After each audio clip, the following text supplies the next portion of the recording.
भारत का mini Switzerland ओली हर समय एक अलग रंग में खूबसूरती बिखेरता हुआ नजर आता है। ओली भारत के पसंदीदा हिमालय स्थलों में से एक है, जो उत्तराखंड के चमोली जिले में स्थित है। देश विदेश से पर्यटक ओली की खूबसूरती का दीदार करने के लिए पहुंचते हैं।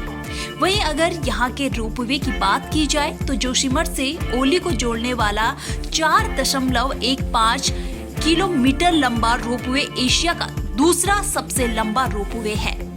यह रोपवे 10 टावरों से होते हुए लोगों को समुद्र तल से 10,000 फीट से अधिक की ऊंचाई पर ओली ले जाता है। 22 किलोमीटर लंबा यह रोपवे एशिया का दूसरा सबसे लंबा रोपवे है। इसकी स्पीड देश के बाकी रोपवे से अधिक मानी जाती है। एक बार में केबिन में 25 टूरिस्ट बैठ सकते हैं, लेकिन इस बार पर्यटकों को इस रोपवे की सुविधा नहीं मिल पाएगी। करीब 30 वर्षों के लंबे अंतराल के बाद इस विंटर सीजन में हिम क्रीड़ा स्थली और सूबे की एकमात्र विंटर स्पोर्ट्स डेस्टिनेशन के रूप में पहचान बना चुकी ओली पहुंचने के लिए पर्यटक देश के सबसे लंबे रोपवे की सवारी से वंचित रहेंगे।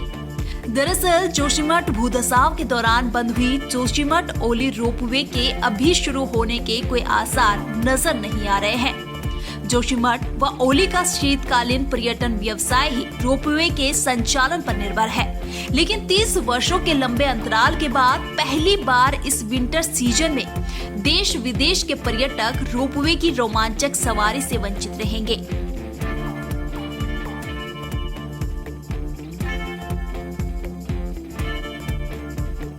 इन दिनों विश्वविख्यात हिम क्रीड़ा केंद्र ओली के पर्यटन सीजन के लिए एडवांस बुकिंग का अंतिम चरण है, लेकिन अधिकांश पर्यटक जोशीमठ ओली रोपवे के संचालन की जानकारी लेने के बाद एडवांस बुकिंग नहीं कर रहे हैं। आपको बता दें कि बर्फबारी के दौरान जोशीमठ से ओली पहुंचने का न केवल एकमात्र बेहतर साधन रोपवे ही है, बल्कि अधिकांश पर्यटक 4.25 किलोमीटर लंबे व 6,000 फीट से 10,200 फीट की ऊंचाई तक पहुंचाने वाले देश के सबसे लंबे रोपवे की रोमांचक सवारी के लिए भी आतुर दिखते हैं। लेकिन वर्ष 1994 के दशक में शुरू हुई इस रोपवे परियोजना पर जोशीमठ नगर में भूधसाव के चलते इस वर्ष 5 जनवरी से ब्रेक लगा हुआ है, जिसके कारण क्षेत्र के पर्यटन कारोबारियों के चेहरे मुरझाए हुए हैं।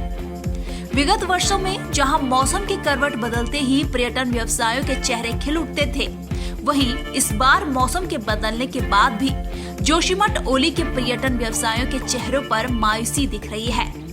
जोशीमठ ओली रोपवे का महत्व केवल शीतकाल में नहीं, अपितु श्री बद्रीनाथ एवं हेमकुंड साहिब लोकपाल यात्रा के दौरान भी रोपवे का बेहतर संचालन होता रहा है, जो इस यात्रा काल में नहीं हुआ।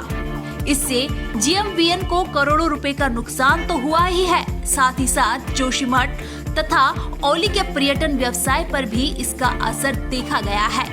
वहीं जीएमवीएन के रोपवे परियोजना से जुड़े ऑफिशियल की माने तो अभी जोशीमठ ओली रज्जू मार्ग के पुनः संचालन को लेकर जीएमवीएन के परियोजना प्रबंधन स्तर पर कोई ठोस कार्रवाई गतिमान नहीं है।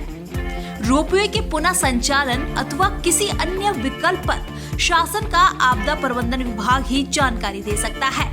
फिलहाल क्षेत्र के पर्यटन कारोबारियों के लिए कामधेनु साबित हुई जोशीमठ ओली रोपवे संचालन ठप पड़ने से शीतकालीन पर्यटन पर असर पड़ना लाजमी है। अब ऐसे में जरूरत है कि शासन प्रशासन इस ओर गंभीरता से ध्यान दे और जल्द से जल्द रोपवे को संचालित किया जाए, जिससे पर्यटकों को रोपवे की सुविधा मिल सके और ज्यादा से ज्यादा पर्यटक ओली पहुंच सके। जोशीमठ से सोनू उनियाल की रिपोर्ट।